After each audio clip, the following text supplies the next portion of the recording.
Hello, I will be sharing with you about the CJC physics program, and I will be starting off with H2 physics. So you may be wondering, what is H2 physics about, right? So H2 physics consists of 6 key modules over here, right? Starting with the fundamentals, which is the topic of measurements, then moving on to the second module, which is Newtonian mechanics, and you will have encountered some of these topics before at O levels. Right, then we have your thermal physics for module 3. Module 4 is on electricity and magnetism. Module 5 is on waves. And module 6 is on modern physics. Right, so some of the topics that you see here highlighted in orange fonts are topics that you have seen before at O levels, right? But what happens is that for A level physics, we build upon your foundations for O level physics, but we go into greater depth. So how is the assessment like for H2 physics?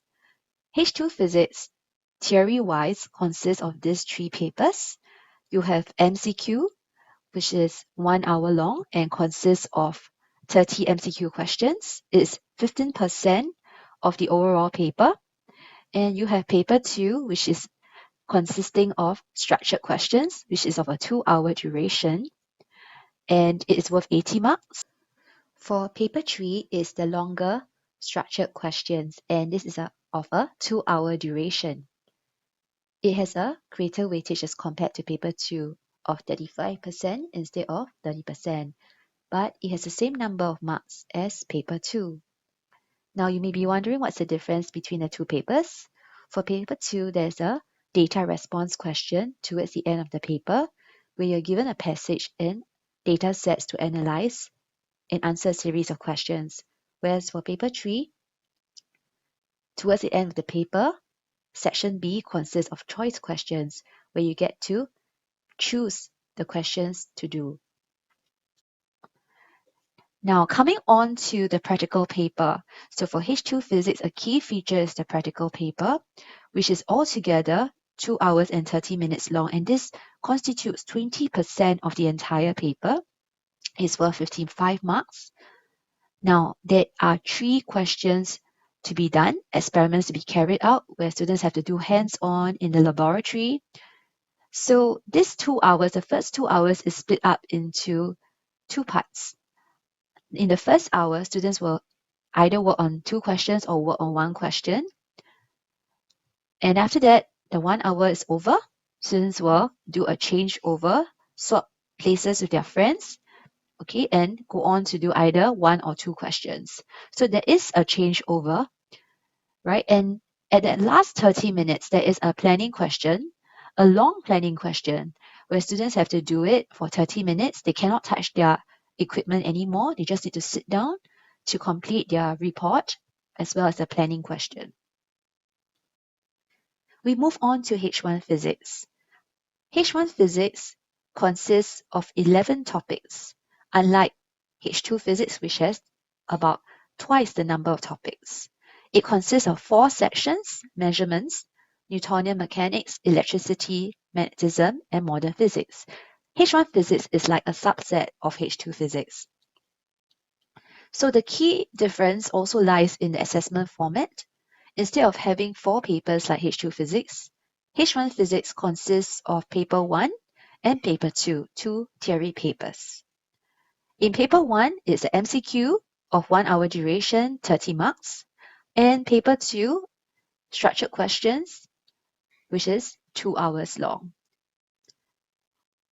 Now for H1 physics, the contact time with the students is also less than H2 physics. In fact, H2 physics is twice the number of contact hours as compared to H1 physics. So these are the topics, and you will find that it is really a subset of H2 physics, and you will see that in terms of the topics, you have encountered them before at O levels. Now, you may be wondering, what is the difference between H2 and H1 physics, right? So what I mentioned just now, H2 consists of 20 topics and H1 consists of 11 topics. So definitely there are fewer topics for H1. but we will say that the difficulty of the questions is on par or sometimes even a little bit more challenging compared to H2 because it is it is quite an intensive paper in terms of application type of questions. Now, the key difference also lies between H1 and H2 physics in the area of practical. Because for H1 physics, there's no practical, but for H2 physics, there is practical. Now, how about H3 physics? For H3 physics, there are two types of H3 physics. We have the research-based H3 physics with NTU or with NUS. Now, students apply with this with their O-level results at the start of JC1, and they will commit to about a whole year's worth of time doing research with mentors from NTU or NUS, and will have to do eventually submit a report. And this is usually completed by the start of JC2. So this is the H3 research. Now for H3, we also have the theory papers. For physics, we have two theory H3s on offer. The H3 external with NTU on semiconductors, as well as a H3 by MOE. MOE Physics H3 is offered and based in CJC, whereas for the external H3, students may have to go outside of CJC, perhaps to NTU or another college to attend classes. So the thing about H3 external with NTU is that students learn directly from the professors there in NTU, and they complete the course in about half a year, and they will do their written paper and theory paper sometime in May. Whereas for H3 MOE, students embark on a year-long program, and they are taught by teachers from CJC, and they will take the assessment after the H2 papers at the end of the year. So let's go on a little bit further to MOE H3. H3 for MOE is really an extension to H2 physics. So for example, I mentioned just now that for H2 physics, there's the module on Newtonian mechanics. So the topics that are in brackets here are the additional topics that a H3 student will have to take. And electricity and magnetism as well. You learn that at H2, and then now we extend and explore further electric and magnetic fields, capacitors, and inductors. So what are the prerequisites for H3 physics? Now these prerequisites are for theory H3. Now students ought to have a strong passion in the area of specialization. They must be interested in physics, and they must have a good, consistent academic performance throughout the year. Students also ought to have a good learning attitude and behavior in class, consistent the work, submitting their work, and they also must have good teachers' recommendation. Let's move on now to the frequently asked questions. You must be wondering, to take medicine, must I take H1 or H2 physics? Now, H2 chemistry is compulsory, but you can take either H2 physics or H2 biology if you want to take medicine as a tertiary course. Now, should you choose a subject that you have interest in or whether you can score? Now, we feel that interest is actually very important to sustain your intrinsic motivation because the A-level course is actually very challenging. Now, you ought to be considering your aptitude in the subject as well.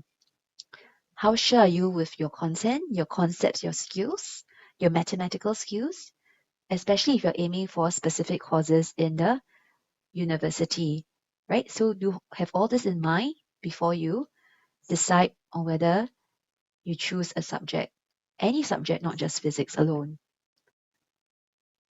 Now, if you have a weak foundation in physics, should I take it up? As the H2 physics actually based on O-level physics, we tap upon your O-level foundations a great deal. So you ought to have a reasonably good foundation in O-level physics, perhaps A2 or better, in order to cope with your A-level physics. Now, if you have a weak foundation but yet have very key interests, right, then you have to be consistently studying hard to catch up. Now, if you did combined science at O-level, should you take H2 physics? Well, we know that between pure physics O-levels and combined science, there is a difference. In the same way, there's also a very big gap between O-level pure physics and A-level physics. So given that there's this gap, right, we know that we need to put in a lot more effort and have very strong determination for good positive attitude if we want to do well at the end of the day. So we do have students who may have taken combined science at O levels and who take H2 physics at A levels. But we find that the reason why they are able to succeed is because they are very consistent, very hardworking and diligent from day one, always putting in effort to understand the concepts as well as putting in effort to practice a lot. Now, how about if I am weak in maths, should I take physics? Now, mathematical representation and manipulation skills are employed in physics problem solving. So you have graphs, you got to interpret your graphs, analyze your graph. You got algebra, you got trigonometry, you have exponential and logarithms, and you also need to know differentiation and integration because you need to apply these skills as well.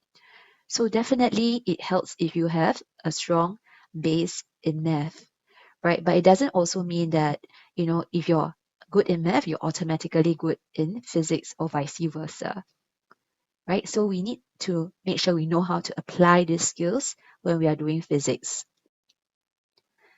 Moving on to our CJC STEM Stretch program, I will focus on physics. So the purpose of our CJC STEM Stretch program is really for students to nurture their love for science and appreciate its relevance in their everyday lives. We want you to feed your interest and passion in science. And at the same time, we want to develop you to have 21st CC competencies as well as scientific and digital literacy. So we have categorized all our programs and enrichment activities into 5 core areas. The first core area is on creativity and innovation. Now, if you are interested in designing a prototype, coming up with a plan or an idea, right, this area of events are suitable for you. You can take part in electric vehicle, which we had in the past, or even in the Singapore Space Challenge. Now, there is also the academic competitions which are rigorous, such as the Physics Olympiad, which is usually on a selection basis, and it will be offered to students who do extremely well for physics.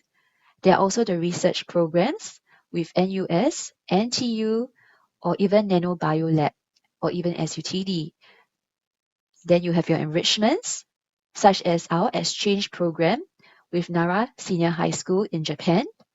And we also develop our leaders in science by giving them opportunities to organize and facilitate STEM fests. We have come to the end of my presentation. We wish you all the best as you begin your JC journey. Thank you and God bless.